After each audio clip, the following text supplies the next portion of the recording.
বিগত 2-3 বছরে কিন্তু স্যামসাংয়ের মিড রেঞ্জ সেগমেন্টের স্মার্টফোনগুলো বাজার থেকে ধীরে ধীরে হারিয়ে যাচ্ছে এবং গ্রাহকদের আকর্ষণও কিন্তু বাড়ছে না, কারণ স্যামসাং যে প্রাইসে আমাদের ওই স্মার্টফোনগুলো দিচ্ছে, 10 থেকে 30 হাজার টাকা বাজেটের মধ্যে, তার থেকেও কিন্তু বেটার স্পেসিফিকেশন আমাদের দিচ্ছে শাওমি, রিয়েলমি অথবা আসুসের মতো ব্র্যান্ডগুলো।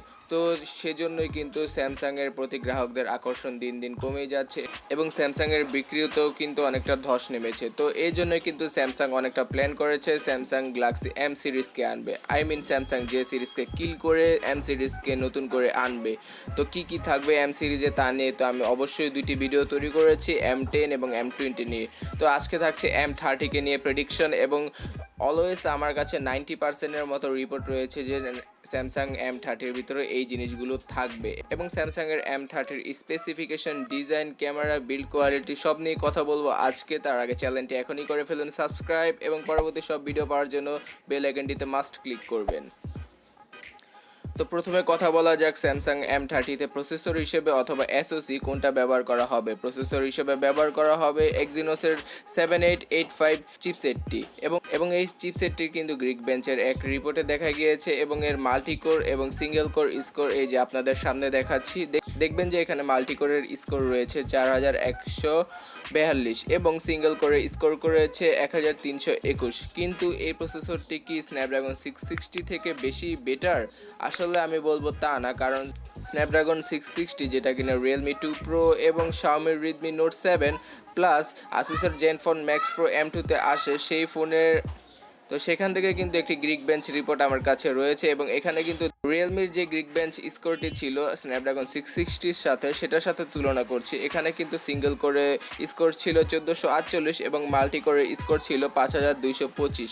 তো এ থেকে বোঝা যায় যে এক্সিনোসের 7885 চিপসেটটি কিন্তু স্ন্যাপড্রাগন 660-র মতো অতটা বেটার না, তার থেকে একটু নিচে। তবে এটা কিন্তু স্ন্যাপড্রাগনের 636 থেকে অনেকটাই বেটার আমি বলতে পারি। তো এই তো গেল চিপসেটের কথা, কিন্তু চিপসেট দিয়ে তো সব কিছু হয় না, আর ওভারঅল যে খাতা কলমে যা স্কোর দেখি তা কিন্তু রিয়েল লাইফের সাথে অনেকটা মিলেও না। তো এবার এর ফিচার সম্পর্কে বলা যাক, স্পেশাল কি ফিচারগুলো থাকবে যেটার কারণে নাকি গ্রাহকদের আকর্ষণ করবে এই ফোনটি। তো স্পেশাল ফিচারের ভিতরে থাকবে অ্যামোলেড ডিসপ্লে। ইয়েস, স্যামসাংয়ের কিন্তু সুপার অ্যামোলেড ডিসপ্লে সবচেয়ে ভালো এই ইন্ডাস্ট্রিতে, এবং অ্যামোলেড ডিসপ্লের উপর ডিসপ্লে কিন্তু হয় না। তো স্যামসাং কিন্তু এখানে ইনফিনিটি ভি অ্যামোলেড ডিসপ্লেটি ব্যবহার করবে তাদের M30 স্মার্টফোনে, এবং এটির রেজুলেশন থাকবে ফুল এইচডি প্লাস। এর আগে কিন্তু আপনি ওপ্পো এবং রিয়েলমির ফোনে এই বিশেপ নচ দেখেছেন। এই নচটি থাকায় কিন্তু স্ক্রিন টু বডি রেশিও 90 থেকে 92%-এর মতো হয়ে যাবে, এবং ফুল স্ক্রিন এবং বেজেললেস একটা এক্সপিরিয়েন্স পাওয়া যাবে। তো এবার বলি এর বিল্ড কোয়ালিটি নিয়ে। বিল্ড কোয়ালিটি হিসেবে মেটাল বডি থাকতে পারে, এবং ব্ল্যাক, ব্লু এবং গোল্ড নামে 3টি কালার অবশ্যই থাকতে পারে। M30-র একটি স্পেশাল ফিচার হচ্ছে এই ফোনে কিন্তু থাকতে পারে ট্রিপল ক্যামেরা। ইয়েস, এটা কিন্তু M সিরিজের সবচেয়ে হায়ার ভেরিয়েন্ট, এবং এখানে ট্রিপল ক্যামেরার দেখা মিলবে, এবং স্যামসাংও এই জিনিসটি কনফার্ম করেছে। তো ট্রিপল ক্যামেরা হিসেবে সম্ভবত একটি প্রাইমারি লেন্স, একটি ডেপথ সেন্সর এবং একটি আলট্রা ওয়াইড লেন্স থাকতে পারে, এবং প্রাইমারি সেন্সরটি 12 মেগাপিক্সেল, আলট্রা ওয়াইড লেন্সটি 8 মেগাপিক্সেল এবং ডেপথ সেন্সরটি কিন্তু 5 মেগাপিক্সেলের হতে পারে, এবং স্যামসাংয়ের চিরচেনা ডিজাইনই থাকবে পিছনের দিকে।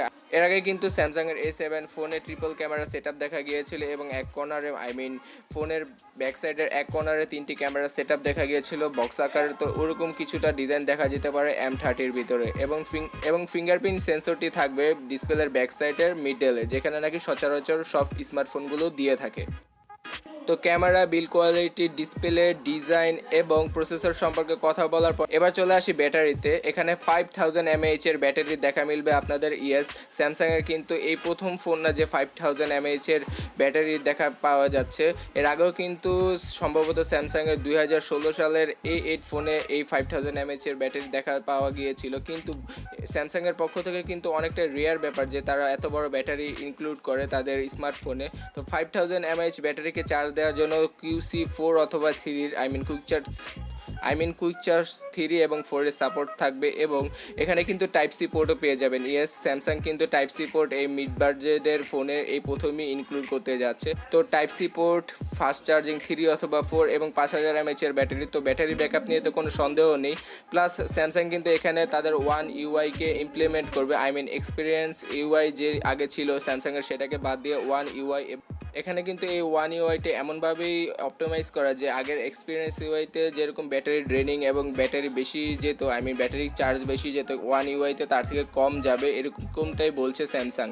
তো যেহেতু আমি সফটওয়্যারের দিকে এসেই পড়েছি ওএসের দিকে, তো বলে রাখি যে আউট অফ দ্য বক্স আপনারা অ্যান্ড্রয়েড পায়ের দেখা নাও পেতে পারেন।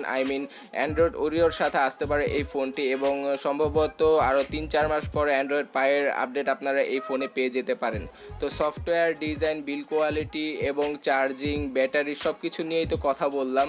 এখন কথা বলা যাক যে এর ফোনের প্রাইস কীরকম হবে।